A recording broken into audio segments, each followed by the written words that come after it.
Diga. A Ana, né, boa noite, pessoal. Né, tivemos até agora tentando resolver os problemas técnicos, agora estamos no espaço no espaço do imprensa livre, e a nossa proposta, o que nos foi proposto para conversar sobre o luto e a criança enlutada neste momento que vivemos, de um conjunto de desafios e de um exercício profundo na valorização, da celebração da vida, não é? Quando se fala de morte, de luto, é muito comum na nossa cultura associar a assunto não querido, não desejado. Se entende que luto, que morte, que se você tratar destas questões, você vai atrair aquilo que não é bom. E eu quero reafirmar aqui posições bastante já reiteradas em outros momentos, de que falar sobre a morte, sobre o luto, é sempre na perspectiva de celebrar a vida, de celebrar o estar junto e permanentemente buscando, elaborando, realizando, sonhando. Portanto, a vida nos apresenta uma série, um conjunto de situações para que a gente supere. Falar do luto é falar de perda, e perda irreversível. Se nós estamos falando de crianças em luto, crianças enlutadas, em função do que nós estamos chamando de pandemia, não é? Primeiro, nós temos que reconhecer que as mortes, elas não são naturais. Essas não são mortes naturais. As mortes em decorrência de pandemia, de homicídio, de suicídios, de tragédias, de assassinatos, sejam eles de miséria, de fome, elas não podem ser naturalizadas. E eu particularmente gosto muito de um conceito que não vingou, não proliferou, não se desencadeou. Eu prefiro, me é mais explícito falar em sindemia e não em pandemia. No entanto, falar em sindemia, esse conceito de sindemia, ele não está presente, ele não está presente de uma forma frequente nem na imprensa, nem no pessoal da saúde, nem no pessoal da educação, enfim, nem nos movimentos. Mas eu acho importante dizer aqui que o que vivemos não é em decorrência de um vírus. Nós vivemos uma situação planetária em decorrência de como estamos nos organizando política, social, cultural, e como é que nós estamos nesse conjunto em rede, nas diversas dimensões da vida planetária. Então, o vírus sozinho, ele não faria nada, né? Como não faz. No entanto, como nós estamos falando, e o conceito público, né, o conceito admitido, oficial, é pandemia, vamos falar em pandemia, mas gostaria de reiterar que aqui temos a possibilidade de trazer Ana Terê. A Ana Terê é mais uma que acaba entrando na nossa sala, nossa tentativa, nossa resistência de trazer o tema, né, um pouco atrasado, mas no dia combinado, na noite combinada. Ana? Então, eu quero trazer um pouco, teria várias frentes da nossa conversa, mas nesse momento acho importante destacar algumas coisas. Em breve, né, provavelmente, iniciaremos as aulas, as idas às unidades educacionais, sejam elas de ensino fundamental, de educação infantil, de ensino médio. E a cidade de São Paulo, por exemplo, por iniciativa do Executivo, está preparando o Carnaval, está preparando a festa de Réveillon, não é? E aí, nós, educadores, nós dos movimentos sociais, nós, pessoas cidadãs que estamos presentes nas diferentes lutas, nos cabe também, né, assumir, e assumimos, estamos aqui e assumimos, como ocorrerá a entrada do que se chama de ensino presencial. Como é que as nossas unidades educacionais estão se organizando ou vão se organizar? Em que questões? Claro que as questões chamadas de segurança sanitárias devem estar presentes. É a ventilação, é a higienização, é o distanciamento. Né? Até nós da educação, imagino que outros profissionais, mas vou destacar a área da educação, na qual eu trabalhei 37 anos e trabalho. A área da educação, como é que nós, educadores, educadoras, profissionais, trabalhadoras e trabalhadores da educação, em luto também, vamos receber nossas...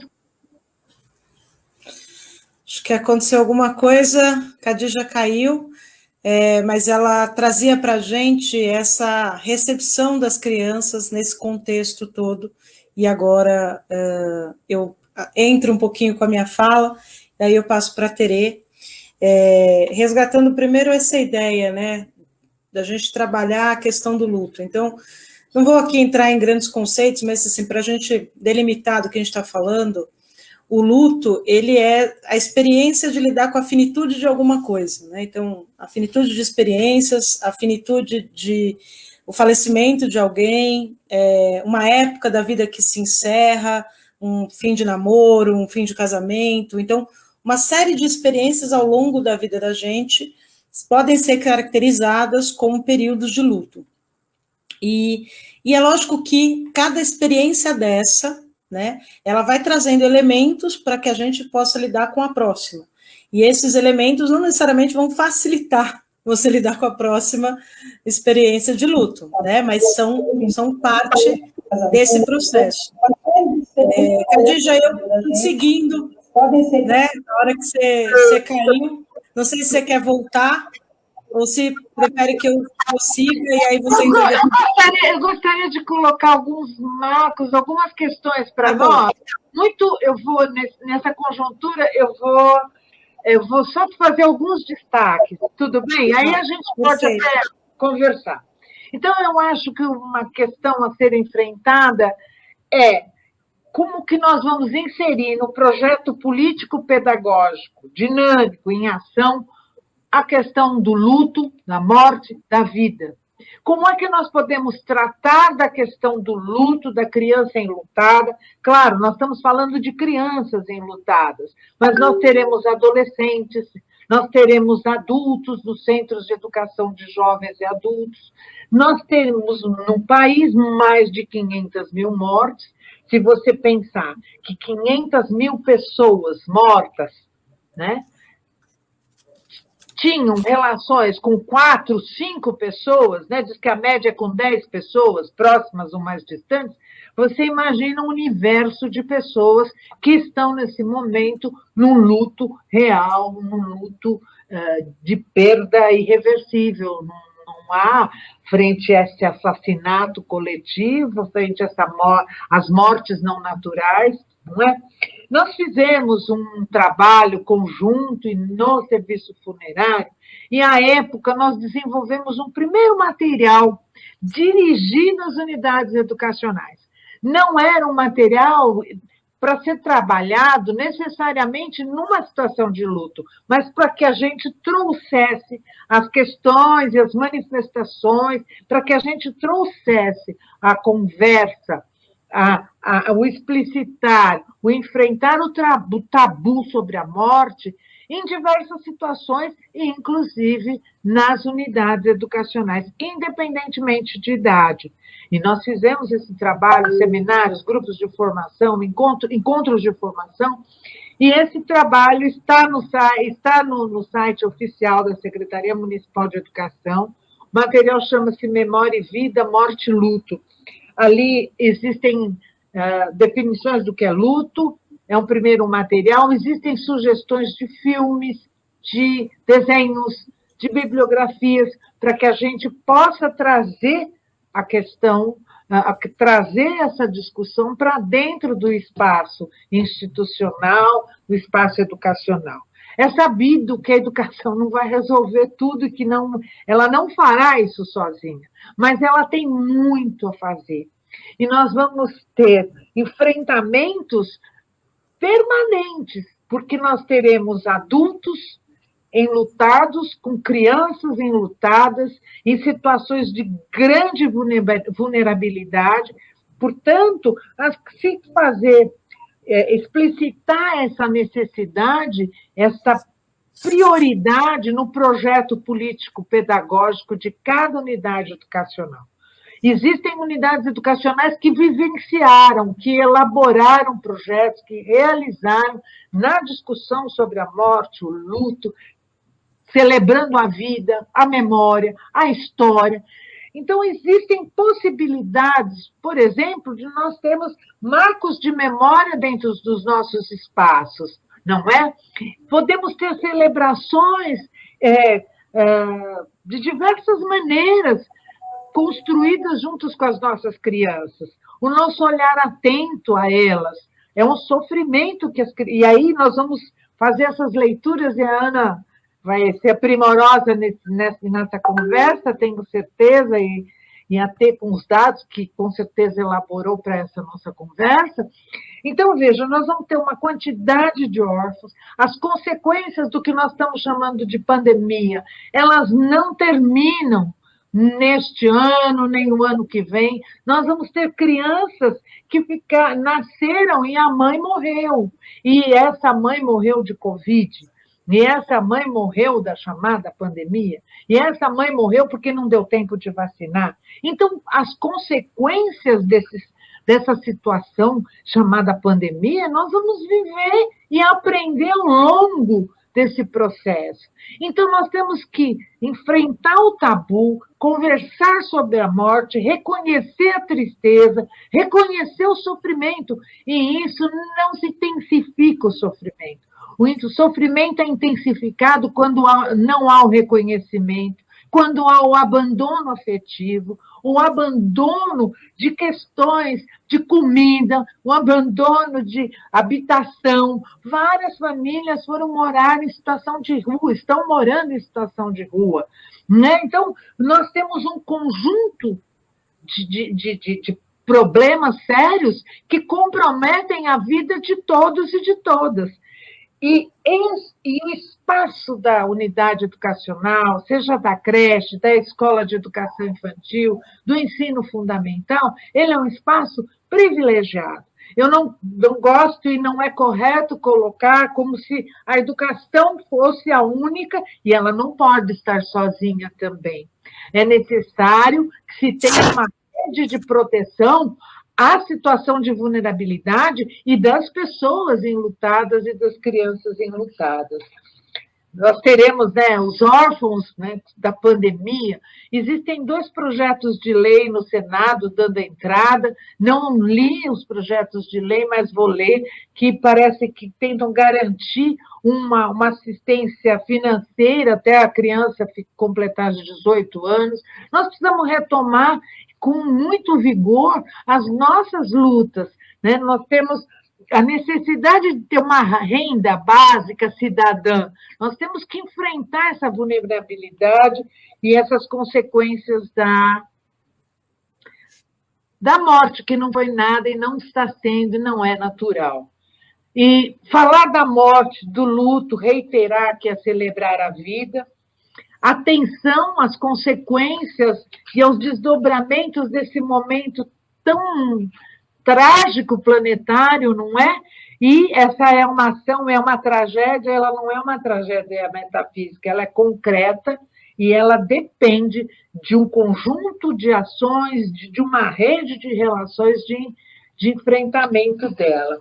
Gostaria de propor, também apontar a possibilidade da gente ter indicar uma rede integral, integrada, interseccional, intersetorial de atendimento às pessoas, às crianças enlutadas. Gostaria também de dizer para que nós, professores, professoras, nós, gestores educacionais, que a gente não seja involuntariamente aquele que vai proliferar fake news, que a gente tenha um compromisso com o conhecimento. Que conhecimento é esse? É aquele que está disponível no momento. Então, que a gente não se desvincule do senso comum, que a gente não naturalize a morte, que a gente não subestime, não ignore, que não jogue para debaixo do tapete a tristeza. Nós vamos estar juntos, não é? Tristes e caminhando coletivamente para que todas as crianças tenham uma vida digna, saudável, amorosa, na tristeza, na sensação de culpa, né? de muitas perdas, muitas perdas. Então, é esse um dos desafios. E gostaria de reiterar, né, que como é que nós vamos receber as crianças? Como é que nós vamos organizar? Como é que nós vamos celebrar o estar vivo e lembrar das pessoas que não estão? Que homenagem! Como é que nós vamos usar esse espaço, né? Florir nesse espaço institucional chamado escola, creche, EMEI, Centro de Educação de Jovens e Adultos, como é que nós vamos enfrentar essa questão coletiva?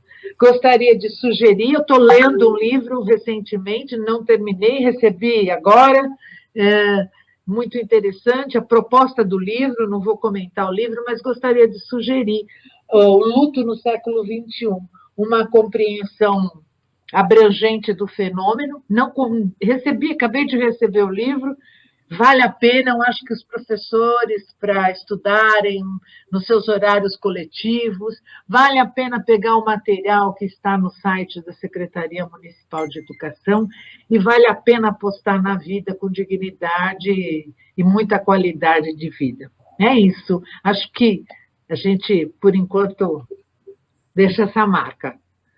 E abertas aí, tá bom?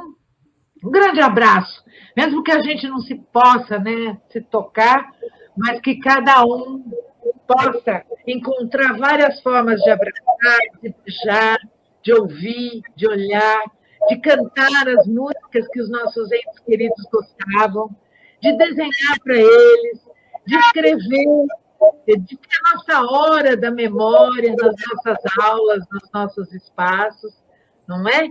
Eu acho que a gente pode transformar, e a poesia, a literatura, a ciência, pode nos ajudar e muito dentro do espaço institucional e dentro do espaço das unidades educacionais.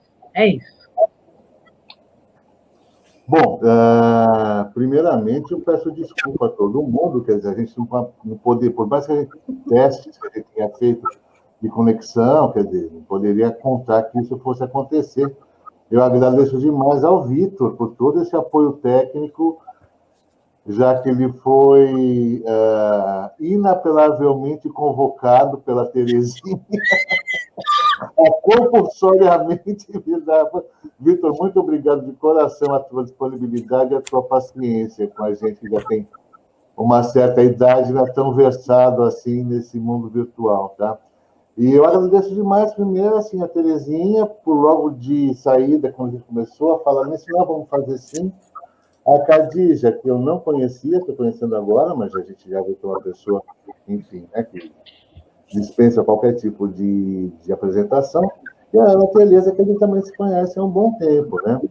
Quando a gente pensou em estar fazendo o dia de hoje, quer dizer, foi muito nesse sentido de se tentar olhar além do índice, tá? Tudo bem, eu até tinha feito umas anotações aqui para a gente comentar, mas são, sabe, quase 20 milhões de casos no Brasil, 5.380 e alguma coisa de mortos, mas não são 5 mil mortos, 500 mil, 531.088, fechou com essa cifra hoje. Quer dizer, existem, além desses quase 600 mil mortos, né? São 600 mil sonhos, 600 mil projetos interrompidos, 600 mil, enfim, decepções e 600 mil perdas, né? E assim, é incrível, né? Porque é raro a família que não tenha já registrado um óbito de Covid, não mais do que um, né? Todas as famílias, inclusive a minha, já passaram pela perda, né? E por uma perda que, assim, essa unanimidade em se dizer que é muito difícil de se processar, porque você vê a pessoa sendo internada e recebe um caixão lacrado, quer dizer, né? Você fica muito sem os referenciais do luto que socialmente a gente dispõe, né? E como que fica isso no caso da criança, né? Principalmente porque, assim, a criança, por toda uma questão, né, o impacto do Covid na criança é diferente. A criança, a letalidade é menor, né? O vírus é meio sistema, então a probabilidade de uma criança sobreviver ao Covid pode ser maior do que a do adulto, né? E quando essa criança perde o pai e a mãe? Muitas vezes em questão de dias, né? O avô, a avó, a pessoa querida, o namorado da mãe, a namorada do pai, a tia da escolinha, quer dizer, como que essas crianças elas vão estar convivendo com esse cotidiano de o fulano foi para o céu, o vovô foi para o céu, a vovó foi para o céu, o papai foi para o céu, né? Eu acho que é isso que a gente estava se propondo a estar refletindo. E a gente escolheu o dia de hoje por uma coisa muito interessante, porque o dia 13 de julho está sendo proposto pelo Cazaquistão como o Dia Internacional de Luta contra o Covid. Eu não sei quais os motivos que o Cazaquistão está tendo para propor isso, mas, de qualquer maneira, eu acho que é uma coisa que se coloca como um marco internacional já, né? E a gente usou na divulgação do evento essa fita preta com essas bolinhas coloridas, né? Terezinha que gosta do que é dessas coisas. Essa fita preta ela foi criada por um artista americano chamado Terry French. E a ideia é o luto com as bolinhas de todas as cores por causa da muticidade, enfim, né? E ele começou na Flórida uma coisa muito legal, legal, né? Promovida por esse artista plástico que está se multiplicando pelo mundo. Lembra a história dos quilts do Name It Project? É mais ou menos a mesma coisa, só que você vai colocando na linha, como se fosse bandeirinha de São João, fitas coloridas com os nomes das pessoas. E tem os memoriais internacionais de vítimas pelo Covid, estão tendo esse formato, né, que eu acho uma coisa bem interessante, porque ele começa a dar visibilidade, né? O Names Project surge nisso. Não são milhões de vítimas de HIV, são nomes, são projetos, são pessoas. E na medida que você alerta para isso, quer dizer, então a gente vai ter aí a humanização da epidemiologia. Ana Tereza, com você, Ana T. Então, estou feliz de estar aqui com vocês e vou tocar o barco já por conta do tempo, né? Mas a gente estava falando um pouquinho da própria ideia, né, do que é o luto e dessa preparação que a gente vai tendo ao longo da vida para lidar com alguns lutos. Em alguns casos, algumas pessoas têm essa possibilidade de ir passando por experiências que vão te dando, vamos dizer, mais bagagem para lidar com determinadas perdas, mas quando a gente fala de crianças, a gente fala de pessoas que viveram muito menos tempo, né? E algumas tiveram vidas já muito difíceis, vidas que trouxeram já experiências que não necessariamente facilitarão o processo de luto, mas em alguns momentos podem dificultar esse processo, né? Porque estão muito vulneráveis a uma série de... E aí a gente entra em questões variadas, né, do cotidiano de cada um. A questão do luto, a Khadija trouxe um pouquinho, né, dessa questão cultural, que eu acho importante, bem no comecinho da fala, não sei se estava todo mundo aí, mas para a nossa sociedade, a morte é vista, na verdade, como quase uma falha, né, como algo que não era um final feliz, não era para ter, né, e esse é um problema na questão do luto, né. Isso não quer dizer, olha que interessante, porque aí algumas pessoas capturam essa ideia e dizem, não, então, tudo bem, se a morte faz parte, não vai morrer, então não precisamos fazer nada. Essas coisas não funcionam assim, não é isso. Não é porque a gente vai morrer e todo mundo vai morrer, e a gente precisa ter muita clareza disso e deixar isso muito claro para as crianças de pequeno, que a gente não deve lutar por uma vida mais longa, mais feliz, mais digna. Ao contrário, né? Quando a gente compreende que a morte e a vida, elas são indissociáveis, elas estão juntas o tempo todo. No momento em que você nasce, a morte está posta também, você precisa cuidar da sua vida e sua morte, da maneira como você vai morrer. Né? Cuidar da vida também é cuidar do tempo que se demora para viver, né? O tempo que você tem de vida, como vai se dar essa morte, em que circunstâncias, depois de você ter, né, vivido aquilo que você tinha programado ou não. E é claro que isso pode ser interrompido. Você pode ser surpreendido a qualquer momento com a morte. Você não tem controle sobre tudo que acontece. Então, ela está presente o tempo inteiro. A gente tem que ter clareza de que ela faz parte, de que ela não vai ser evitada. A morte é a única certeza, né? A gente brinca, é a única certeza da vida, né? E isso tem que ser entendido pelas crianças desde pequenininho. E esse é um grande ponto na nossa cultura, porque aí muita gente entra num processo de negação, né? Ou numa culpabilização, numa procura de responsáveis, etc., pela morte, como se ela pudesse deixar de existir. Mas... E aí entra essa outra parte que eu falei. Isso não quer dizer que, então, tudo bem, a gente vai morrer a qualquer momento, não vamos fazer nada. Ao contrário, isso quer dizer que a vida é, de fato, algo raro, precioso, único, e que a gente tem que se esforçar ao máximo como sociedade para garantir que ela seja plena, feliz, e que ela propicie uma morte para aquele indivíduo, também uma morte tranquila, com cuidados paliativos, com a vida, né, no máximo que ela pode se realizar. Então, é justamente a morte que dá essa cor para a vida e que nos faz lutar muito mais por essa qualidade e por esse tempo de vida. O que acontece é que cada forma de morrer e cada forma de viver, ela interfere no luto daquelas pessoas que ficam. Então, quando... né, está posto, por exemplo, na situação da AIDS ou na situação da Covid, um familiar seu morre em decorrência de uma pandemia, há toda uma construção social sobre aquela pandemia. Então, no nosso caso, em relação à Covid, a gente sabe que muitas pessoas teriam tido chance de lutar contra a Covid, que provavelmente, com uma probabilidade enorme, não teriam morrido em função da Covid. Isso faz parte do luto de quem é parente dessas pessoas. A situação de injustiça, a situação de que não foi uma tragédia, uma fatalidade que seria, que não haveria como possibilitar alguma outra saída, uma condição maior para esse organismo de lutar contra aquele agente infeccioso. Não. A gente sabe, a gente já tem clareza que existia a possibilidade e que foi negada em função enfim, né, no caso do Bolsonaro, em função de corrupção, em função de um projeto genocida, etc.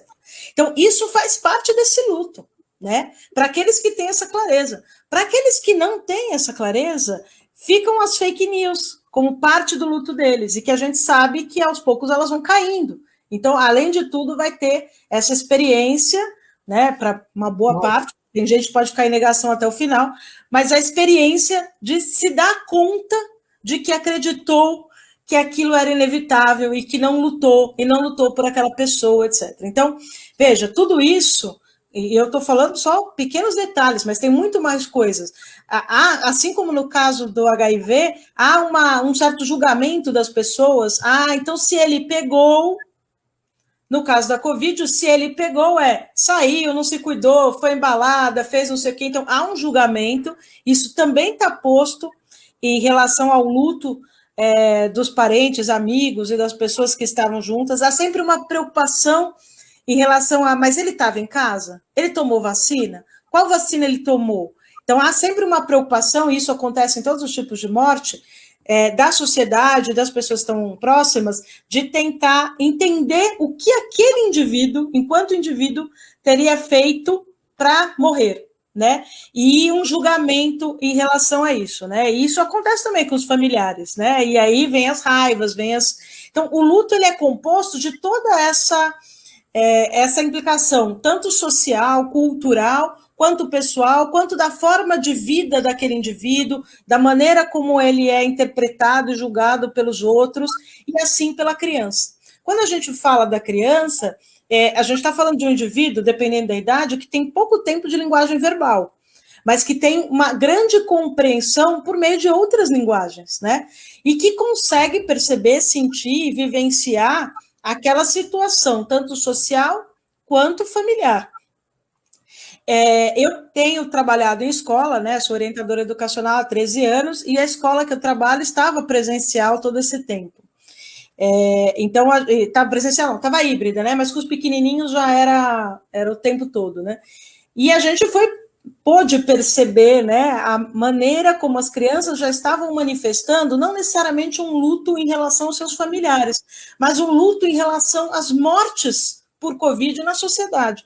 Um luto em relação à vida que eles tinham, mesmo que curta antes, em alguns casos, né, 4 anos, mas um luto em relação à sua vida antes da Covid, um luto em relação à vida que eles projetavam.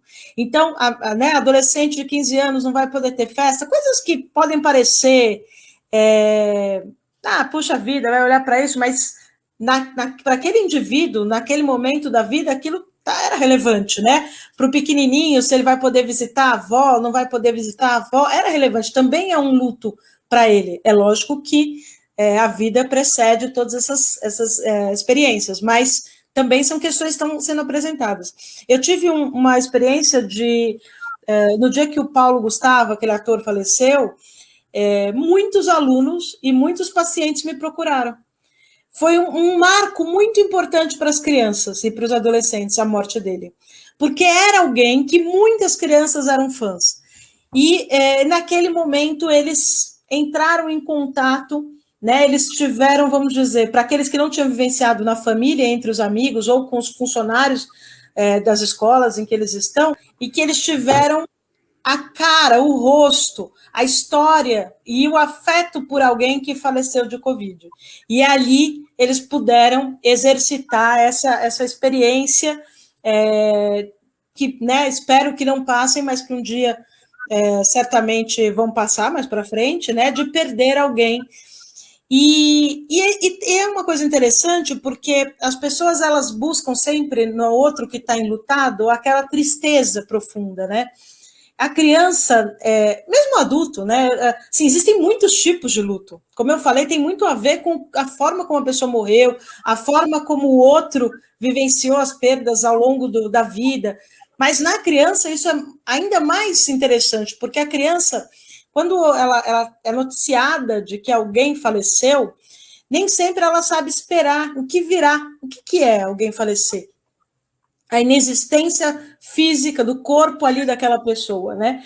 Então, muitas vezes, as crianças têm um papel de silenciar, no primeiro momento, de perguntar, de ficar perguntando para a família, e em alguns momentos as famílias relatam até de acolher os adultos, porque vem os adultos chorando, e um fato interessante é como comunicar isso, né? As pessoas ficam com muita dificuldade de comunicar, né?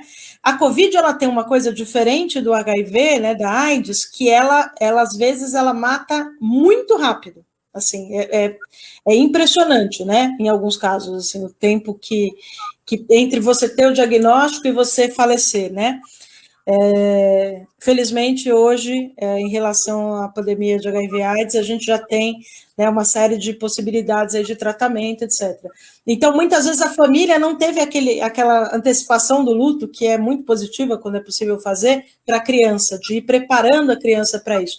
E acontece, às vezes, das pessoas procurarem na cultura, né, a forma de dizer. Então, aqueles são religiosos, obviamente, vão pela religião. Mas existem aqueles que não têm uma religião, né, assim, ou definida, são espiritualistas, ou são ateus, né, e tem ali, como que eu vou contar? E aí, muita gente, usa o bendito da história da estrelinha. Você que está assistindo essa live já deve ter visto alguém ou já usou a história da estrelinha. Ah, agora é uma estrelinha que está no céu e tal. E funciona muito bem para a maioria das crianças na hora que você conta, porque é algo que eles normalmente viram no Rei Leão, né? Cultura Disney, viram na TV, toda hora a estrelinha tá lá, e aquilo acalma. Mas vem o depois da estrelinha, né? Então, eu já tive aluno, por exemplo, que a hora que a gente começou a falar que a estrela morria, né, porque sem saber que tinham falado da estrela, a estrela também morre, a criança começou a chorar, disse que era injusto, morrer de novo. Teve outro que se incomodou do avô ficar olhando toda hora do céu para ele. Outros queriam entender, né? Puxa vida, mas qual que é, como é, o que eu posso fazer para chegar lá? Então, existem algumas metáforas, algumas histórias que a gente tem que tomar um pouco de cuidado na hora que a gente traz, né? E é interessante porque, como eu falei, a criança ela não vai de cara passar, né, em geral, pelas mesmas reações que os adultos, mas ela vai, com o tempo, ter, sim, uma série de manifestações de sofrimento. A criança, quando está sofrendo, não necessariamente ela fica quieta, às vezes ela fica agressiva, às vezes ela fica hiperativa. Ela começa a manifestar isso de outras formas. O que a gente usa como sinalizador é mudança de comportamento importante. Então, a criança que é muito quieta, desatar a falar, a criança que é muito falante, parar de falar. Mudanças do comportamento usual daquela criança são indicadores de sofrimento, né? Podem ser indicadores de sofrimento. Pode ser também o resultado de uma terapia que ela está caminhando aí para resolver uma questão, mas em geral é um indicador importante para a gente olhar para isso. E a gente ajudar a criança a colocar isso em palavras é o primeiro passo para que ela comece a lidar com o que ela está sentindo. E trazer toda essa carga daquele luto. Porque, como o Cláudio falou, no luto da Covid, em geral, a pessoa não perde uma pessoa só. Em geral, o que a gente tem assistido são várias pessoas do mesmo ciclo falecerem. Ou não falecerem, mas terem sequelas importantes e, né, ainda estarem sob o risco de virem a morrer em função das consequências da Covid. Então, além de tudo, a gente está falando de um luto que, em geral, não é de um indivíduo só. A gente está falando de crianças que podem vivenciar a situação de ficarem órfãos de pais e mães, né? E aí, assim, é muito diferente se a gente considerar vamos dizer, a estrutura que aquela criança tem. Então, se a gente está falando de uma criança que a família está com dificuldade financeira, que perde o pai e a mãe, que tem outras, né, está fora da escola, a gente está falando de uma criança de alta vulnerabilidade e que esse luto é marcado por tudo isso, né? Então, o luto ele não é algo em si, isso fazer para a melhoria da qualidade de vida da criança vai favorecer também um luto mais saudável. Tudo, né? Dar condições dignas de vida favorece um luto mais saudável. E todas as situações em que você coloca a criança em vulnerabilidade dificultam o processo de luto. E aí a gente entra na parte da escola, não vou me alongar mais, né? Tem muita coisa para falar nesse assunto, realmente ele é imenso, de coisas pelas inúmeras possibilidades de vivência do luto. Mas em relação às escolas, o que a gente também percebe são escolas enlutadas, porque também dentro das escolas acontece isso. Às vezes, entre os funcionários, passa Covid. Né? Ou às vezes é na região que mora, não necessariamente a transmissão ocorreu dentro da escola, mas você perde ali pessoas daquela escola que são seus colegas, né? E você também está num processo de luto. Ou você está num processo de luto pelo seu colega, ou pelo seu vizinho, ou pelos seus pais. Estamos todos nessa mesma situação. Não é algo que é episódico, porque é diferente de você lidar com o luto de uma criança que os pais sofreram um acidente de carro. Às vezes você está lidando com o luto com uma criança e você também está lidando com o seu luto e o outro da mesma sala está com outro luto e morreu também um funcionário da escola. Então é uma escola, é uma sociedade em luto. E a gente está no meio do olho do furacão. Também não é um processo que está finalizando. A gente ainda está, lógico, agora avançou a vacina, a gente teve uma pequena queda, né? Mas ainda é muito alto, a gente não sabe necessariamente o que vai acontecer, né? Então, a escola tem que trazer isso para si, porque não dá para a gente entrar nesse novo cenário, todo mundo presencial ou híbrido ainda que seja, sem considerar que nós somos uma sociedade em luto, que essas crianças estão em luto, que não sejam pelos seus familiares, mas pela vida que tinham e pelas pessoas que elas veem morrer, que elas escutam que morreram, desde um ator, né, desde o vizinho, de um funcionário da escola, elas estão vivenciando isso com a gente.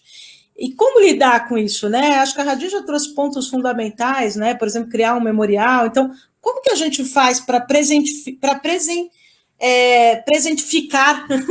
a pessoa que morreu, né? Porque um dos pontos do luto é que é muito difícil para a gente lidar com a finitude. Muito difícil, né? É muito difícil para o ser humano lidar com a própria finitude e com a finitude do outro. Mas o que a gente precisa entender é que desde o momento que nós somos seres de linguagem, não necessariamente só a linguagem verbal, mas todas as formas de linguagem artística, nós também somos seres que transcendem, né, essa necessidade de estar de corpo presente. Então, quando a gente faz um memorial, a gente traz, através da arte, através da linguagem, seja verbal, seja imagética, a gente presentifica aquela história, aquele legado, aquela pessoa. Né? Quando a gente lembra de alguém, quando a gente sonha com alguém, quando a gente percebe na gente mesmo e nos outros a marca daquela pessoa, a gente traz essa pessoa para agora, né, para próximo da gente. Então, essa é uma maneira de elaboração do luto, de compreender que a finitude é do corpo, é daquele indivíduo, mas que eu, enquanto sociedade, enquanto grupo, enquanto pessoa, vivo com o legado, com a memória e celebro a existência daquela pessoa. Né? Essa é uma coisa bacana. A outra é dar voz, deixar as crianças falarem sobre isso. Tem um estudo interessante que a Senise Monteiro ela sempre cita, que ele fala um pouco sobre como você desenvolver resiliência nas crianças, né? Que primeiro é compreender que tudo tem um começo, meio e fim, né? E que, então, portanto, até aquele sofrimento inicial do luto vai passar, e ele passa, ele muda. O luto, na verdade, ele é esse período. Lógico, a falta daquela pessoa, né, a memória daquela pessoa continua, mas esse primeiro grande sofrimento, ele passa, né, ele vai se modificando, então tudo se transforma. Mas tem uma outra coisa, que é, quando alguém é capaz de aguentar o sofrimento que você tem, você se sente melhor. A pessoa pode não fazer nada, ninguém pode fazer nada em relação a alguém que morreu. Você não pode mais trazer essa pessoa de volta, mas você pode aguentar esse luto com ela. Então, quando ela chora e fala dessa pessoa, se a gente interrompe, se a gente não aguenta, a gente está dizendo para essa criança, é insuportável mesmo. Sabe, se é insuportável mesmo, como é que ela vai suportar? A gente também tem que suportar que ela esteja sofrendo assim. E aí deixar isso vir, colocar em palavras, e aí ressignificar com ela. Porque essa é a beleza dos seres da linguagem, né? A gente pode ressignificar a experiência. Então, olha, realmente, ele poderia ter sobrevivido se tivesse vacina. Então, como é que a gente vai lutar pela memória dele, em memória dele? Né? Como é que a gente vai torná-lo presente através de uma luta, por exemplo? Olha, de fato, né, ele foi. E aí, o que a gente pode fazer para que a vida dele tenha tido esse peso, esse significado? Né? Como que você vai construir a sua vida? Quais são as coisas boas? Então, lógico que você vai trazer para a criança esperançar, trazer alegria, trazer para frente, mas isso não quer dizer negar o sofrimento, é junto, né?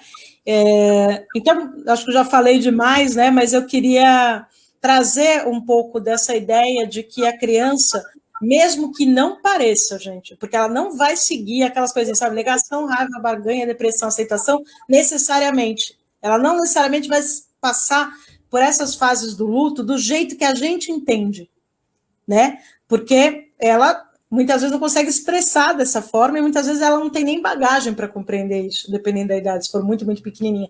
Mas isso não quer dizer que ela não esteja sentindo, não quer dizer que ela esteja sofrendo e, principalmente, não quer dizer que a gente não tenha que lidar com isso com ela para que ela possa ter uma vida longa, feliz e saudável com os lutos dela, né? Ok. Bom, acho, assim, acho que a Ana traz uns elementos bastante interessantes, que é como que o universo infantil ele ressignifica, né? Até pode parecer até um exemplo inadequado, mas a nossa companheira Cláudia Afonso, que por sinal está aqui na sala, que ela é a coordenadora estadual do setorial estadual de saúde do Partido dos Trabalhadores, né? Logo no começo da pandemia, ela postou um vídeo de umas crianças brincando, que ela filmou da janela do prédio dela, e as crianças estavam brincando de pegador, só que o pegador era o coronavírus. Como foi a... Eu lembro. Então, esse vídeo sabe? Aí isso... Engraçado que eles processaram, inclusive, a transmissão. Cada um que o coronavírus pegasse virava um outro coronavírus, né?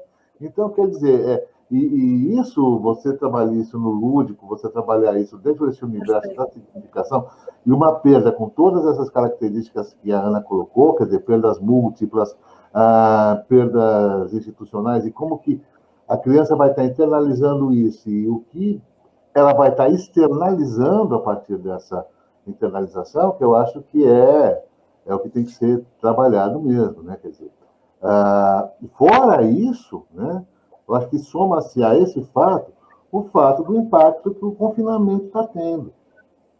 Quer dizer, então, toda a sociabilidade que já é comprometida, ela acaba sendo agravada por essas perdas, né, que sistematicamente a criança está presenciando. Se não perdas privadas, perdas públicas, como a do caso que você disse, do Paulo Gustavo, né? E que, claro, por razões completamente diferentes, são formas de óbitos completamente diferentes, mas a gente lembra do impacto que foi no universo das crianças a morte dos Mamonas Assassinas. Exato. E teve criança que entrou em parafuso, porque, claro, a imprensa, com todo o seu troglodismo, fotos de corpos despedaçados, aquela sangueira toda. E teve criança que entrou, assim, num processo profundo de tristeza, né? Por estar presenciando uma morte pública desse jeito. Então, acho que esse é um dado interessante também a ser trabalhado, né? Então, Terezinha, que vai falar agora, Terezinha Pinto? Vou.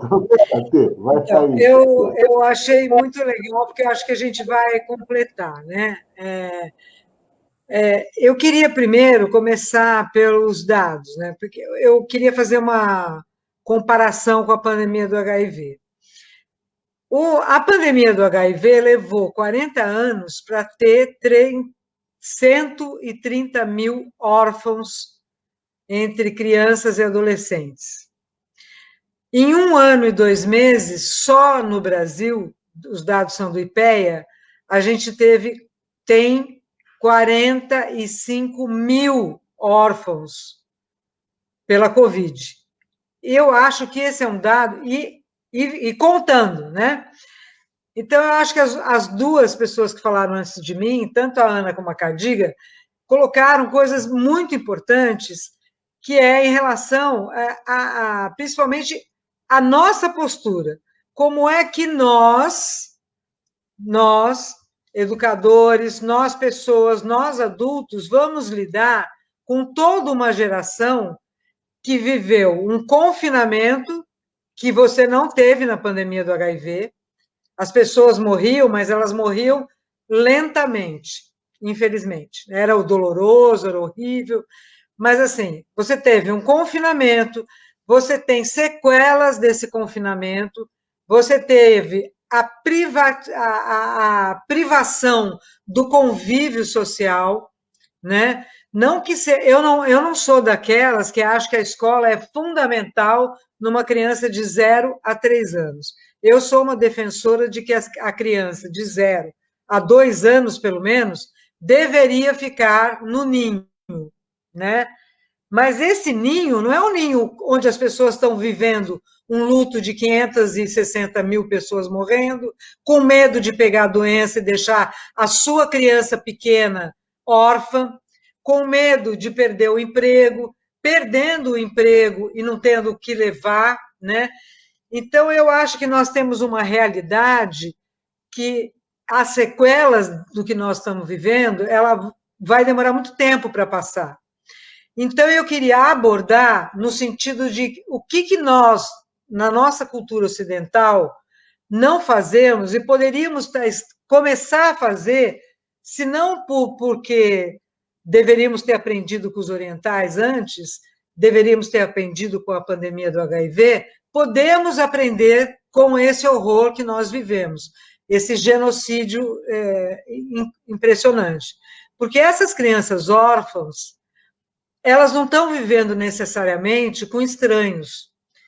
Elas estão vivendo em espaços elas não perderam só os pais, elas perderam os avós, elas perderam as pessoas que eram referência para ela, de adulto, né? Perderam adultos com as quais ela gostava, perderam a escola, elas perderam muitas coisas, não foi só o luto da pessoa amada, foi o luto da vida dela que estava começando e é que foi interrompida por uma pandemia. Então, eu queria falar um pouco de esperança, né? Do que a gente pode fazer com essa criança enlutada que nós vamos receber, e que ela não está, como bem disse a Cadiga e a Ana, ela não está enlutada necessariamente porque ela perdeu uma pessoa da família. E ela não está órfã necessariamente porque ela perdeu os seus pais e seus avós. Ela está órfã de um pedaço importante da vida dela. Eu estou falando especificamente das crianças que vivenciaram o início da vida escolar, da vida social. Quando você mora num prédio, você brinca com outras crianças, você mora na rua.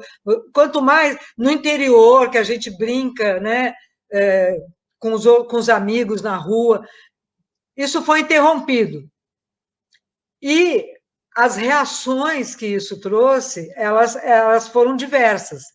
Você teve família que tentou esconder e proteger a criança disso, achando que a criança é boba. Eu sempre me lembro, na época da pandemia do HIV, que eu fui conversar com o padre Júlio Lancelotti, na Casa Vida, para começar a conversa de colocar as crianças na escola, as crianças pequenininhas na escola. E eu fiquei espantada, porque ninguém tinha contado para aquelas crianças que elas tinham HIV. E eles tinham certeza absoluta que nenhuma das crianças que viviam ali sabiam que tinham HIV. E aí eu me lembro que quando eu abri a porta da sala de reunião para sair, para ir embora, um menino, né, de 4 anos de idade virou e falou assim: oba, acabou o segredo. Mas não era por causa da reunião, é porque agora poderíamos falar que temos uma doença que as pessoas não gostam que a gente diga que tem essa doença, né? Então, as crianças, elas percebem, elas estão percebendo o clima, elas estão percebendo a atitude, a máscara, o confinamento, né? E eu acho que a gente pode, na escola, fazer muitas coisas interessantes. Então, você tem vários livros que não são populares, de histórias infantis que não são populares. Eu vou citar um mais moderninho, que é da Brink Book, que ele saiu do catálogo, porque ele não foi popular, porque ele trabalhava com a morte. Chama-se Vovó Nana, mas você ainda consegue achar, que era justamente uma avó porquinha que preparava sua neta para o fato de que ela estava velhinha e que ela ia morrer, né? E que ela estava doente e que ela ia morrer. E o livro conta como é que essa avó preparou, essa vovó porquinha preparou a netinha porquinha e ela morre, né? No final. o livro saiu do catálogo, porque ele não vende. Tem um outro livro também da mesma editora, eu não sou paga pela editora, hein, gente? Que eu estou querendo lembrar a coisa, que chama Guilherme Augusto Fernandes de alguma coisa. É um nome imenso. O que esse livro trabalha? A relação da criança com o idoso, com a memória. Né? Uma criança que convive com uma velhinha idosa que vai perdendo a memória. Então, é importante, essas histórias podem servir de gatilho para que essas crianças falem. Né? Outra coisa importante que a Cadiga falou, a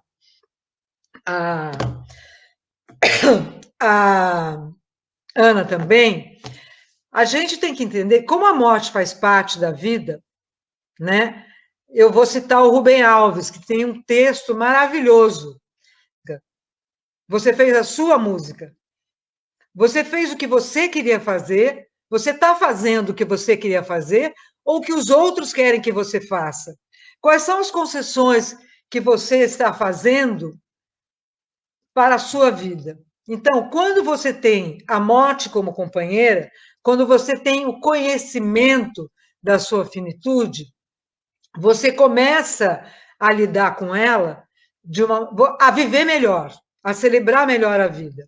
Isso não é diferente com a criança. A gente não tem que ter medo e principalmente por conta das sequelas da pandemia, eu acredito firmemente que a gente que trabalha em escola, é claro que eu estou falando do meu universo, que é a escola, né? A gente precisa muito ser um disparador para que ela ponha para fora essas questões, seja pela brincadeira. Então, tem uma brincadeira que também não é popular, chama balança caixão. É uma brincadeira folclórica no Brasil. Balança caixão, balança você, dá um tapa nas costas e vai se esconder. Você pode perfeitamente esse balanço caixão. Por que será que chama balança caixão? Né? E aí você puxar o assunto para chegar à conversa. Eu fiz umas anotações, por isso que eu estou olhando. Então, veja bem, o desenho, a música triste, a música que fala disso, as histórias. Tem uma outra história que não é popular, né, porque ela não tem final feliz, que chama-se A Sereiazinha. Né? Não é a sereiazinha do Disney, que acaba tudo bem. É a sereiazinha original. Ela se apaixona, veja bem, ela se apaixona pelo príncipe, aí ela mora no mar, o cara mora na terra, aí ela, para ter pernas, para poder ver o príncipe, ela doa o que ela tinha de mais bonito, ela dá para a bruxa do mar a voz dela e corta o cabelo. Aí ela ganha perna, chega lá para conviver com o príncipe não reconhece ela, acaba casando com outra, e o que ela faz? Na noite do casamento, no navio, ela vai lá e, pum, se atira no mar. Ela não virou sereia de novo, ela estava humana, ela morreu, percebe? E a gente não conta essas histórias, porque a gente não quer trabalhar isso, porque a nossa sociedade, que é uma sociedade judaico-cristã, a gente é ocidental, a gente só experiencia a morte quando a morte acontece, né? Então, e nesse momento, a Ana tem toda a razão. A gente está vivendo luto, né? E aí a gente se sente incapaz de poder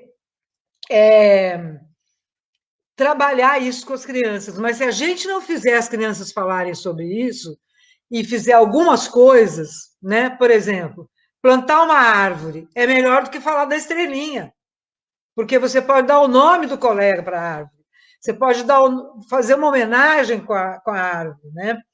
E aí eu queria contar para vocês que, olha o que é a necessidade. Em Manaus, onde você teve aquela coisa horrorosa das pessoas morrendo asfixiadas, você teve rapidamente, em coisa de 15 dias, você teve uma média de mais de 500 órfãos.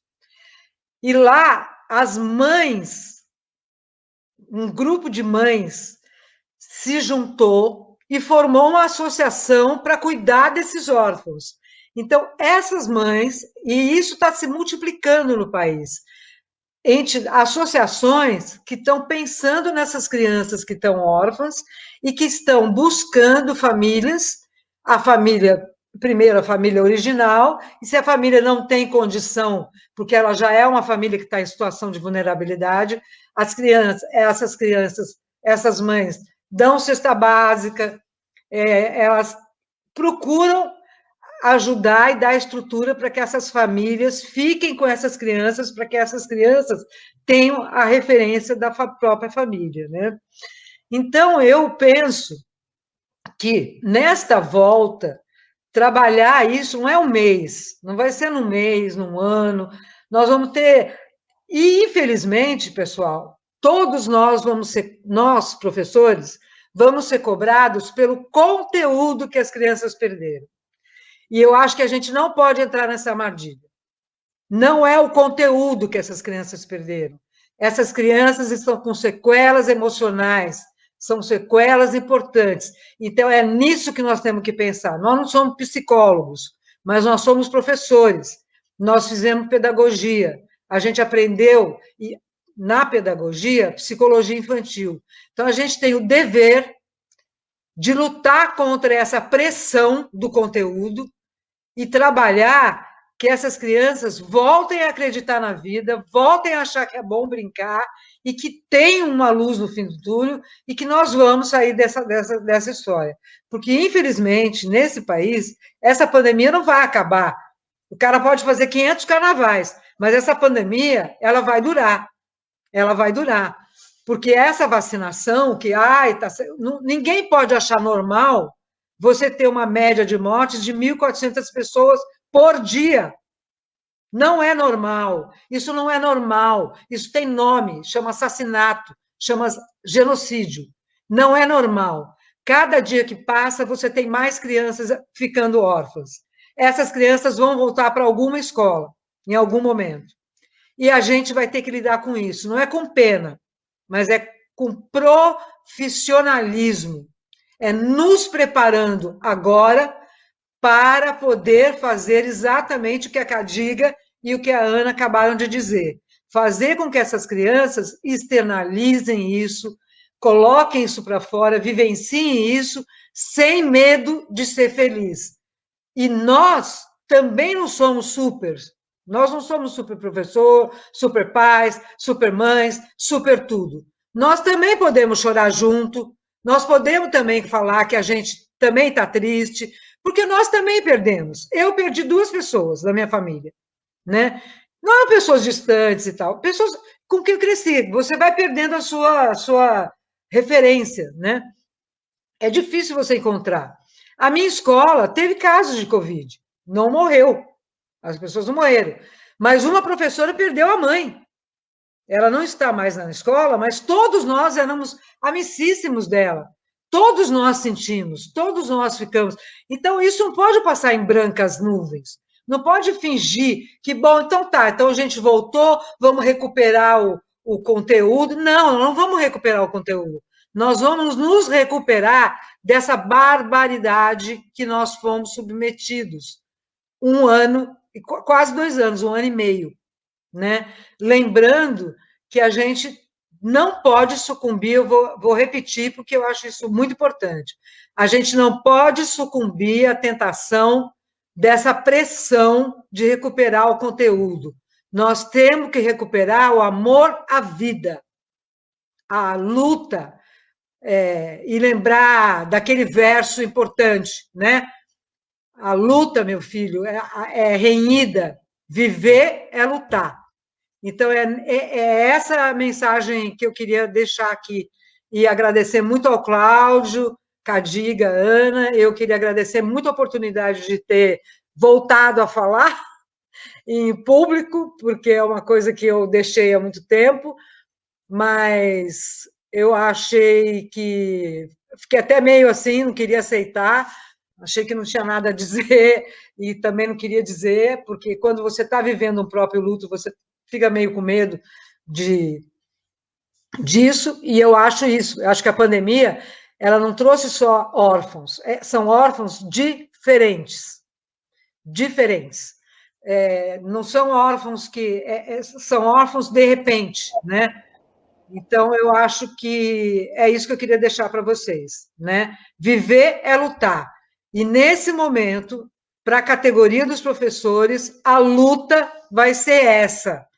Não vamos entrar na tentação do conteúdo. Ele é importante? Claro que é, mas tem 540 mil formas de você fazer o conteúdo, né? Eu estou vendo aqui da questão do Amigos do Zip, e esse material do Amigos do Zip, as DREs, no caso da Prefeitura e do Estado também, aqui em São Paulo, a gente precisa ter acesso a esse material. É muito importante trabalhar e a gente pode provocar, né, com histórias, com músicas, com filminhos, né, que essas crianças coloquem para fora toda essa dor que está lá dentro acumulada.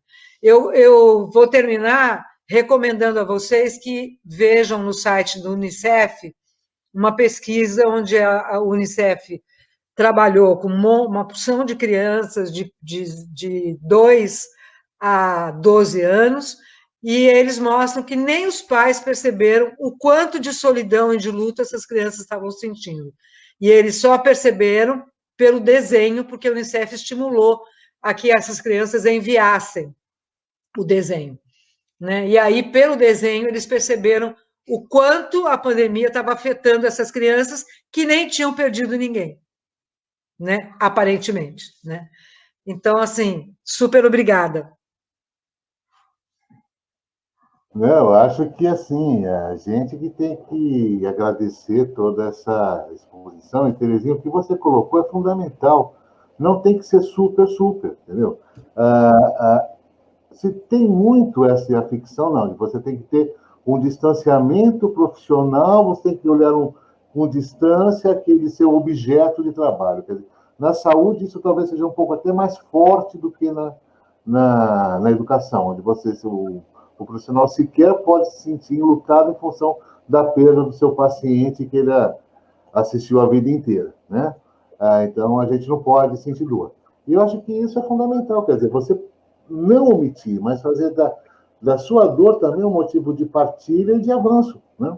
Eu senti isso de uma maneira muito concreta, Terezinha, alguns anos atrás, quando eu fui trabalhar como voluntário naquelas enchentes que houveram no sul do país, por ter família lá. E olha assim, a criança estava dormindo com a mãe, e de repente o barranco caiu, a mãe morreu e a criança não. Coisa assim louquíssima, entendeu? Então, de famílias inteiras morrerem e a criança ter sobrado, né? Então, é extremamente complicado isso. E aí que tá. Aí a criança ia para onde? Para a escola. Só que assim, a escola, a professora que estava lá cuidando, também a casa dela tinha caído. Alguém da família também tinha morrido. Então, quer dizer, e essa partilha do luto, eu acho que nesses momentos ela é muito importante como um elemento de superação, né? Você não escamotear, mas você realmente tratar a coisa com realidade, tratar a coisa como algo, enfim, a ser superado coletivamente, né? E, enfim, eu acho que é mais ou menos o que aconteceu naquele episódio lá do Sul também, da Boate Kiss, né? Onde teve professores que perderam a classe inteira. Então, quer dizer, você teve um enlutamento aí, um enlutamento institucional extremamente pesado. E é complicado você passar por esses momentos. Só que agora a gente está nessa generalização total, né? Como a Terezinha colocou. Não é normal 1.000 e tantos mortes por dia. Isso não pode ser rotinizado. Tá? Isso não pode ser tido como algo que é corriqueiro. A pandemia não pode ser rotinizada a ponto de você achar normal esse coeficiente de mortes que a gente está tendo. Não? Então, acho que é por aí. Gostaria só que cada um desse uma fala final, enfim, né? Ou se alguém que tiver pelo chat quiser fazer alguma pergunta específica, enfim. Cláudio, eu queria contribuir um pouco a partir das provocações aí da Terezinha, que me fizeram pensar muito. Eu tenho, agora aproveitando que já está mais para o fim, né, para mim é um privilégio, na verdade, estar aqui com vocês, porque são pessoas que eu admiro e acompanho há muito tempo, e especialmente a Terezinha, que é uma mentora aí, né, desde o meu comecinho lá com HIV e com a Educaides e tudo isso. E aí ela foi falando, e eu fui pensando em algumas coisas que eu tenho visto com as crianças, né? Então, em relação às brincadeiras, o que me chama muito a atenção, Tere, é que essas brincadeiras realmente todas são, não vamos fazer por causa disso, os pais não fazem e tal, mas as mortes que não têm sentimento, né? Que você não conta a história de quem morreu, que são de metralhadora, que são em jogo, que você mata 500, estão aí. Então, tem uma hipocrisia nessa história, porque tem muitas brincadeiras, muitos jogos eletrônicos com morte. E morte, assim, com sangue jorrando, sabe? Com as detalhes da morte do corpo morto, mas não da história de quem morreu. Então, o que se tira é justamente a possibilidade de elaboração, né? De que uma história termina, né? Aquela história, aquela vida termina, mas se banaliza a experiência da morte, né? Para as crianças nesse sentido. E isso é assim, nefasto, né, na cabeça da criança. Uma outra coisa que o Cláudio falou, né, esse vídeo viralizou, Cláudio, eu recebi ele em vários grupos, das crianças brincando de coronavírus, né, e aí eu falei, nossa, pequei, não falei desse fato tão importante que é a criança brincar, a forma genuína de pensamento e expressão da criança é a brincadeira. Então, por exemplo, eu tive uma aluna uma vez que tinha falecido a mãe, quando ela retornou à escola, observa ela brincando no pátio, ela estava fazendo o quê? Colocando areia em cima de um banco e fazendo túmulo, né? Ela estava elaborando a morte ali. É difícil para o adulto acompanhar essas brincadeiras, né? Gera angústia, gera sofrimento, o professor também sente, ele não é duro para ele ver, mas é fundamental para a criança. E como que a gente faz a intervenção disso, né? A gente vai observando e a gente pode entrar na brincadeira ou propor itens na brincadeira. Então, se estão brincando de coronavírus, né? Então, puxa, mas quem que vai ser o cientista? Quem vai ser o político que vai comprar as vacinas? Mas não interromper as brincadeiras. Dá para você fazer intervenções, sugestões na brincadeira que ajudem no processo de elaboração, mas não interromper a brincadeira. E a gente não precisa ser psicólogo, terapeuta para isso. A formação em pedagogia é uma formação que olha para o humano, para o desenvolvimento, né? E a questão da morte, quando ela não é, o do luto, perdão, quando ele não está patológico, e eu vou falar um pouquinho disso, ele faz parte do desenvolvimento do ser humano, lidar com a morte, o luto, ele faz parte da cultura, ele faz parte até dos conteúdos. E eu concordo com essa ideia da gente cuidar disso, porque vai ter uma pressão, já tem, de assim, vamos voltar ao normal, né? E muitas vezes essa ansiedade, né?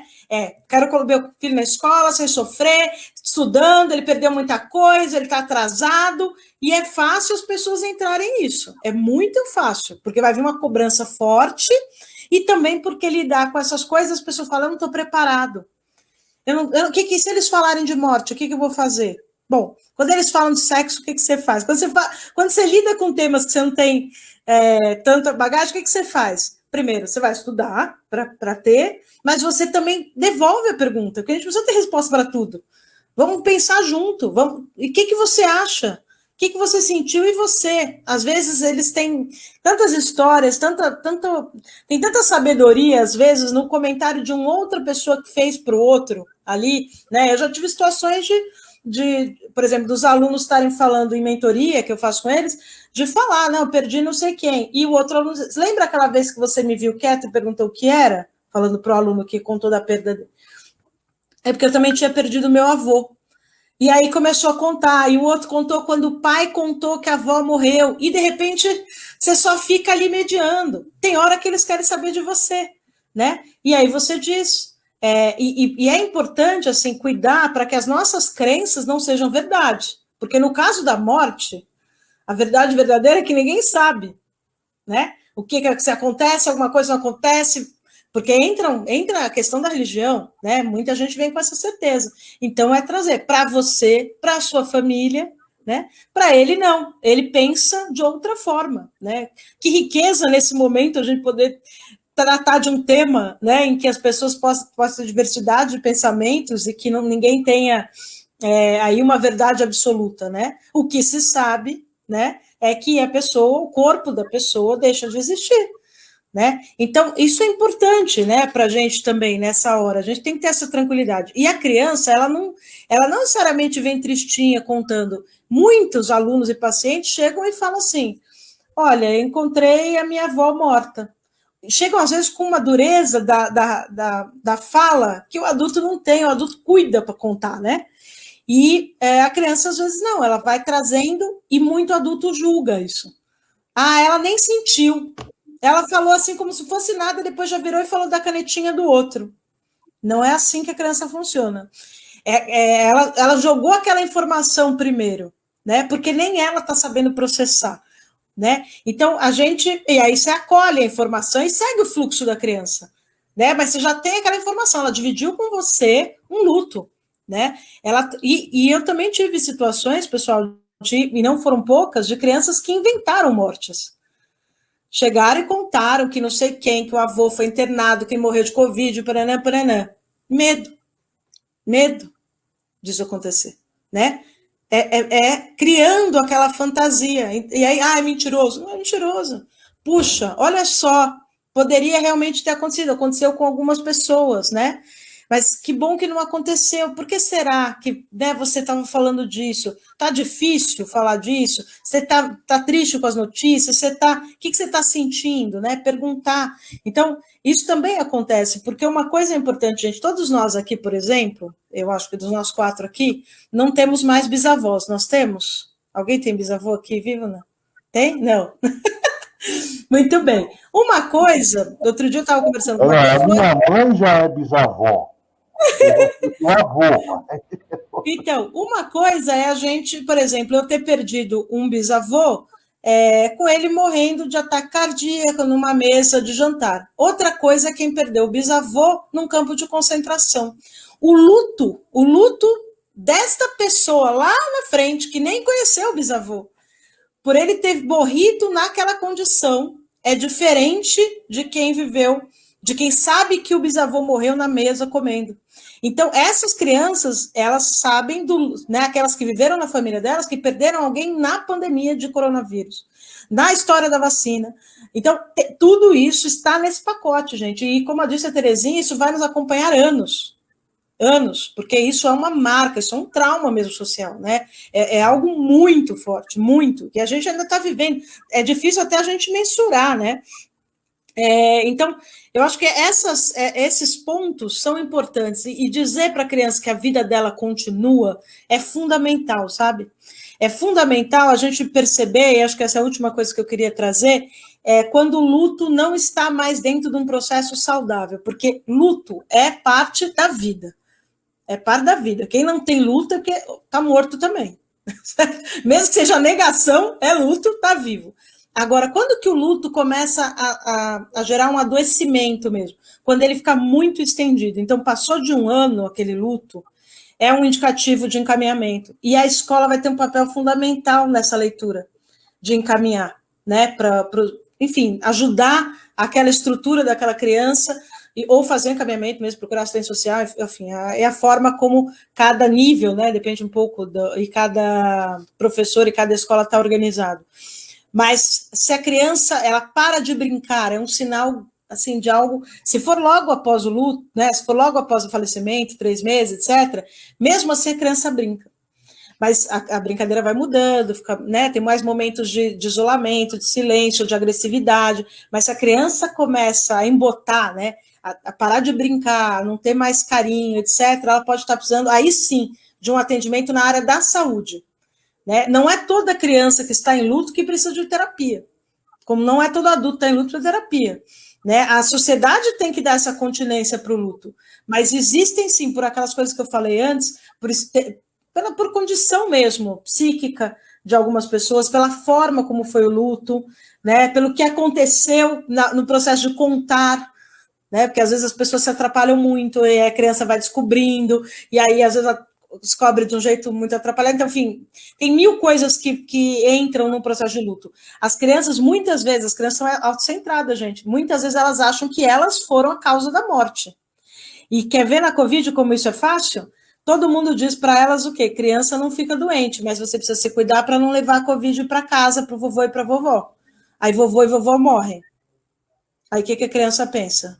Aquele diazinho que ela não passou o álcool na mão, foi aquele dia que fez ela levar o vírus que matou vovô e vovó. Então, toda vez que a gente fica assim, se você não puser a máscara, você vai pegar, vai passar e a pessoa vai morrer, tudo isso está entrando na cabeça dela. Não, assim, tem uma função falar isso, porque elas precisam incorporar os procedimentos de biossegurança. Mas saibam que se alguém morrer, a criança é muito autocentrada e ela provavelmente vai considerar a hipótese de que foi ela que transmitiu o vírus. Né? Isso é muito provável que ela considere. Então, permitir que tudo isso venha, dialogar sobre tudo isso, é fundamental para que a gente possa ter um luto saudável e que a gente possa construir uma história como sociedade para lidar com as consequências, inclusive, de morte e de luto dessa pandemia. Porque a resposta a gente tem das situações anteriores, mas cada situação é nova. Né? E ela tem desdobramentos diferentes, ela tem construções sociais diferentes. Então, a gente está construindo agora a resposta para as crianças e adolescentes enlutados. Eu gostaria... Posso falar algumas coisas? Então, por favor. Primeiro, agradecer o convite, a sugestão da Terezinha, Cláudio, para me convidar para essa nossa conversa, a Ana, enfim, li todos os comentários aqui. Lélia também, já tive que enterrar barata, lagartixa, e os Mamonas Assassinas ficaram por um bom período sendo velados na minha casa, viu? Porque a filha era criança, fã de Mamonas, não é? E é um exercício muito importante esse. Eu teria, assim, a nossa conversa aqui, ela provoca uma série de outras conversas e possibilidades, e isso que é bom, isso que é esperançar. Mas eu vou começar por uma questão que me parece fundamental. Há uma dúvida se a morte precede a vida ou se a vida precede a morte. Não é que ela é indissociável. No entanto, é fundamental saber que, do meu ponto de vista, e eu acho importante reiterar nesse momento histórico que vivemos, que toda morte evitada não é morte natural. Então, nós não estamos numa conjuntura. Acabei de ver os dados agora, porque eles me apareceram na frente, eu anotei aqui. São 1.613 mortes registradas, né? A gente sabe o que é registrar e o que está sendo efetivamente. Existe uma diferença. Então, nós estamos falando de mortes registradas. Hoje, no Brasil, morreram 1.613 pessoas. Estas estão registradas. Então, do meu ponto de vista, toda a morte evitada não é morte natural. Nós temos um grau de violência na nossa sociedade, tanto a violência simbólica como a violência real. Nós temos homicídios, nós temos feminicídios e nós temos a pandemia. Nós temos também os dados de expectativa de vida e, às vezes, uma rua que divide 2 distritos, ela tem uma diferença de 5, de 10 anos na expectativa de vida daquela população, não é? Então, eu acho que um bom termômetro, uma boa referência, toda morte evitada não é uma morte natural. Todos nós morreremos, só não sabemos a hora, o dia, com certeza. Mas a morte, ela não pode ser confundida com desassistência, com não acolhimento, com não assistência psicológica, com não assistência à saúde, com não ter comida para comer. Então, assim, a gente tem que, evidenciar isso, porque para garantir e para defender a vida na sua profundidade e plenitude, me parece, do meu ponto de vista, fundamental a gente explicitar. A gente tem que nascer com qualidade, nascer com dignidade, nascer, viver com dignidade e morrer com dignidade. Não há a indignação da morte que pode ser evitada, ela não pode ser abafada, ela não pode ser naturalizada, em hipótese alguma. Nós temos um cenário hoje na pandemia que nós não tivemos os velórios, gente. Nós não pudemos fazer o vivenciar e materializar e publicizar nossa tristeza, nossas manifestações diante da perda. Nós não tivemos velório. Nós, há bem pouco tempo atrás, há 50, 40 anos atrás, quando morria alguém e passava nas ruas da cidade, você tinha cortejos, você tinha todo um ritual que ele não existe mais. Por exemplo, em São Paulo não existe mais o cortejo, né? Então, existiu o velar, existia o encontro dos amigos, dos familiares, naquele momento de homenagear. Então, quando as crianças vivenciam essa situação, elas também aprendem a trabalhar a sua tristeza, a trabalhar o seu luto, a homenagear a pessoa querida, se não dela, de outras pessoas. Então, são exercícios do amar, o exercício da tristeza, de elaborar, de explicitar. Então, eu acho que é importante a gente dizer que a gente não pôde homenagear as perdas da pandemia. Eu participei pessoalmente de 2 missas virtuais, foram fantásticas do ponto de vista afetivo, foram de homenagens profundas às pessoas que as 2 pessoas tinham ido por Covid, porque nos reunimos diante do que podíamos para homenagear, para contar os causos, né? Os velórios têm muito causos, né? Se conta, você lembra das suas histórias. Então, assim, veja, nós vamos retomar em algum momento os nossos encontros nas unidades educacionais, e essas questões elas estão presentes, né? Então, e a criança, veja bem, antes de falar especificamente da criança, a gente fala de todos os feriados, né? Feriado disso, feriado daquilo, para as crianças comemora, inclusive. A gente não sabe muito bem o que fazer com as crianças que não têm mães, que no Dia das Mães você vai homenagear como. Tem sugestões, faça uma carta, você gostaria de fazer um presente, enfim. Por exemplo, finados, a gente fala nada da escola, a gente sabe que não vai ter aula, mas a gente não fala sobre o finado, de onde que ele surgiu. Aliás, nossos feriados, majoritariamente, são feriados católicos, não? Né? Foi a Igreja Católica que criou o feriado de finados, por exemplo. Então, assim, esses conteúdos, essas questões históricas, antropológicas, sociológicas, biológicas, elas são todas conteúdo de vida.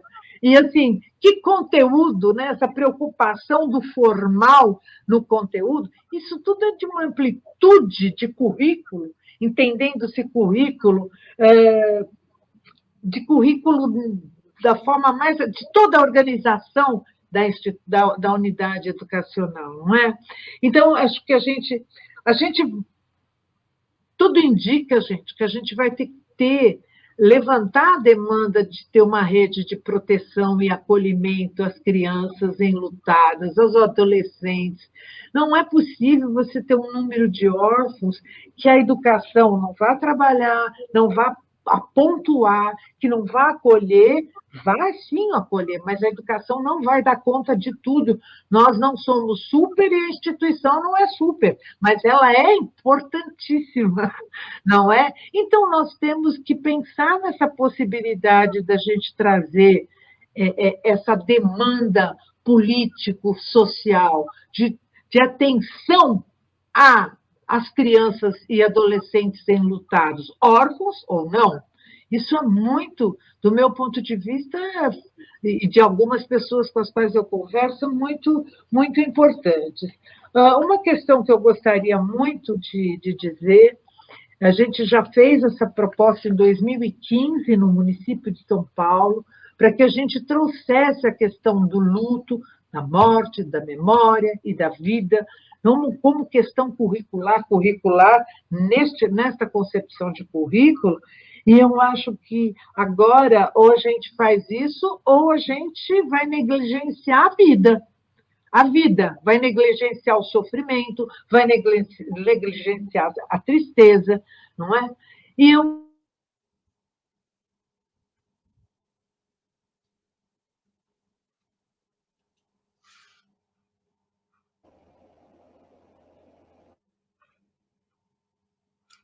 Cadiga, fecha, abre o seu microfone. Microfone. não deu para ouvir nada? Não, Agora tudo, só esse final. Agora tá. Tá. Eu gostaria de colocar aqui para vocês, compartilharem com vocês uma preocupação que eu tenho muito grande. A gente não precisa falar sobre religião, e eu acho que a Ana trouxe um pouco essa questão. Acho importante, Ana, o que você colocou, para falar de morte, tristeza, luto, vida, alegria. Nós temos que tomar muito cuidado dentro dos espaços institucionais e da escola, dos espaços de trazer. Como que nós vamos trazer essa questão da religião? Porque nós estamos vivendo um momento muito difícil, nós estamos vivendo um momento ético complicado, e temos que. Nosso momento é de muita insistência em garantir um Estado laico. O Estado laico não é um Estado ateu, é um Estado que prevê todas as religiões. Então, eu não sei o que acontece depois da morte. Eu tenho narrativas, eu tenho histórias das religiões, de quem não tem religião, de quem é agnóstico, de quem é ateu, e de quem nem pensou nisso, não quer nem saber para onde vamos e se vamos. E temos também o conceito de morte da saúde, da ciência, enfim, se a gente tiver a sabedoria de trabalhar todas essas possibilidades, porque nós não vamos trabalhar com verdades absolutas, com narrativas absolutas. Então, muito cuidado, a gente pode falar de tristeza, de alegria, da vida, visitar os cemitérios quando isso for possível, porque lá estão as pessoas que a gente possa estar homenageando, a história do bairro, enfim. Mas a gente não precisa tratar de religião, né? E algumas pessoas insistem em dizer, eu estou falando de espiritualidade, não estou falando de religiões, não é? Mas a gente pode falar de vida, de morte, de luto, de uma forma, de várias maneiras. E a gente pode aprender a abraçar na pandemia, como que nós vamos abraçar no acolher de diversas maneiras. Eu quero deixar um abraço a cada um e a cada uma desse encontro. Quero me colocar assim, nós podemos ter vários momentos, várias lives a tratar de várias questões.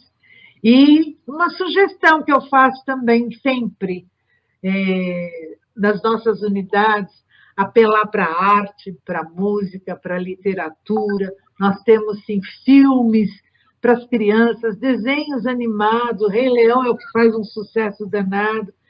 E, assim, vamos ouvir as nossas crianças do jeito que elas conseguem falar, os nossos adolescentes. Vamos, se a gente tiver que chorar, a gente chora junto e caminha, né? Caminha elaborando o projeto, desejando e realmente observando se aquele luto se estende e que se aquele luto está paralisando a vida daquela criança, daquele adolescente, ou daquele nosso aluno, nossa aluna da EJA, da Educação de Jovens e Adultos. Está havendo mudanças, está havendo um ritmo, digamos assim, menor, No entanto, nós precisamos observar se esse adolescente, se essa criança está se paralisando frente ao conjunto de perdas, gente, né? O conjunto de perdas e assim, estarmos juntos, estar com as crianças, com elas, com os adolescentes, com os idosos, tão solitários, não necessariamente tão sozinhos, enfim, tão distanciados do mundo físico, é também estarmos juntos e estarmos preenchendo nossas vidas e os nossos momentos. Boas leituras. Eu passei, Cláudia, eu dei o link, sugeri que você disponibilizasse o link do material Memória e Vida. Lá tem referência bibliográfica, sugestões bibliográficas, filmes, desenhos. Lélia, um grande abraço, linda. Um grande beijo. E, olha, um beijo, um abração para cada um, para cada uma que está aqui no chat. Não sei se dá para falar o nome de todo mundo, com certeza não dá, mas um grande abraço. Vamos continuar firmes e fortes e jamais naturalizar aquilo que não é natural, aquilo que pode ser evitado. E a gente pode, sim, transformar nosso processo de luto, sem negar tristezas, fazer da nossa vida bons encontros, boas lutas, e vamos, sim, precisar de uma grande rede de proteção social, afetiva, política e econômica. E é isso. Um beijo grande a cada um e a cada uma. Obrigada, Cláudia, Terezinha, Ana, até breve. Ana, Terezinha, quer falar mais alguma coisa? Não, eu queria só... Eu falei para a Ana que eu ia discordar fraternalmente dela, mas, para terminar, só queria dizer o seguinte: se nós fôssemos um povo que respeitasse os povos originários, a gente não teria tanto problema com o luto. Porque o luto para os índios, principalmente os índios Bororo, eles levam 2 anos trabalhando. Todas as tardes eles se reúnem em roda e falam as histórias daquela pessoa que foi embora, para preservar a memória dela, né? E se a gente não tivesse absorvido tanto essa fuga a negação, né, da morte, talvez a gente vivesse melhor. Então, eu queria dar boa noite, muito obrigada para todo mundo, obrigada, Vitor, por ter nos socorrido aí e ficado até agora. Queria dizer que nós estamos há mais de 1 hora falando aqui, e deixei o e-mail que é para vocês quiserem dicas e tal. Daí eu queria terminar com uma frasezinha da nossa querida Cecília Meirelles, que diz: eu canto porque o canto existe. Eu canto porque o instante existe. E a minha vida está completa. Não sou alegre nem sou triste, sou poeta. Irmão das coisas fugidias, não sinto gozo nem tormento. Atravesso noites e dias no vento. Sei que canto, e a canção é tudo. E um dia sei que estarei mudo, mais nada. E é isso. Um bom trabalho para nós todos. Para nós todos. Acho que só sintetizando, uma coisa que surgiu, que foi uma memória muito bonita, eu gostava muito do Dia de Finados, porque no cemitério que a minha família tem túmulo, existia uma certa competição para ver a família que enfeitava o túmulo melhor. Então, comprava aquele mundo de flor, ia lá de véspera, enfeitava. Eu, como criança, achava aquilo uma delícia, entendeu? E a gente aí voltava no Dia de Finados para ver o túmulo que estava mais bem enfeitado. Então, mas a gente, de uma certa forma, naturalizava isso. E acho que, assim, partindo por aí, tem aquele filme da Disney, que é bem legal, acho que A Morte é uma Festa, né? Que aparece, inclusive, o fantasma da Frida Kahlo, né? Que é um filme bem interessante também para gente discutir. Agora, eu acho que, assim, a grande nota final, realmente, Khadija, a sua ideia de uma rede de proteção, né? Uma rede interinstitucional de proteção a esse contingente de vítimas de perdas, né? É uma coisa fundamental a ser passada. Porque nunca, eu acho que em termos de história, né, de uma epidemia teve um impacto social tão grande em termos gerais, e quase 600 mil mortes, então curto espaço de tempo, e isso vai demandar o desenvolvimento de políticas públicas específicas, não tenho a menor dúvida, né? Então, acho que 2022 está aí, né? Alguns de nós temos até oportunidade. Terezinha, faz favor. Nós até temos oportunidade de escrever alguns planos de governo, pelo menos da Pitaco, né? Então, acho que a gente tem que usar desses canais também, para estar propondo os nossos espaços de militância, que haja a inclusão, né? Ou pelo menos a vertente, né? Essa variável, né? Do Covid nas políticas sociais como um todo. Falei, pronto. Fiz.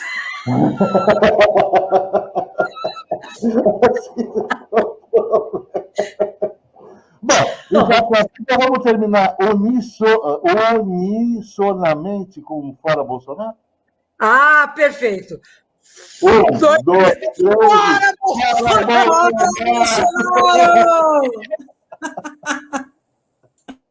Beijo, gente. Tchau, gente. Boa noite.